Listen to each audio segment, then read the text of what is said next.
დღეს ბათუმის სასპორტო სკოლაში თავისუფალ ჭიდაობაში გიორგი გოგიჩაიშვილის ხსოვნისადმი მიძღვნილი მეშვიდე საერთაშორისო ტურნირი დაიწყო. მაშინ საქართველოს, სომხეთისა და აზერბაიჯანის 1996, 98 და 99-2001 წლებში დაბადებული 300-მდე სპორტსმენი მონაწილეობს. გიორგი გოგიჩაიშვილი თბილისის საერთაშორისო ტურნირის ორგზის ჩემპიონი, დამსახურებული მწვრთნელი და საერთაშორისო სპორტის ოსტატი იყო. დღეს ტურნირის ძირითადი შეხვედრები გაიმართება, ხვალ კი დასკვნითი ფინალური შეხვედრები ჩატარდება. გამარჯვებულებს მედლები, თასები და სიგელები გადაეცემათ.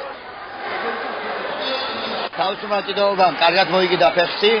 აი ამ ტურნირებმა მისცა სპორტსმენებს, რომ წერს ჩვენ ხავს მსოფლიოს ჩემპიონი, ევროპის მესამე პრიზიორი და ასევე თავისუფალი კიდევ ქედიდან პირველი შოთა ფარტენაძე. ტურნირი ორგანიზებულია, მიმდინარეობს ნორმალურად. დღეს პირველი დღე არის.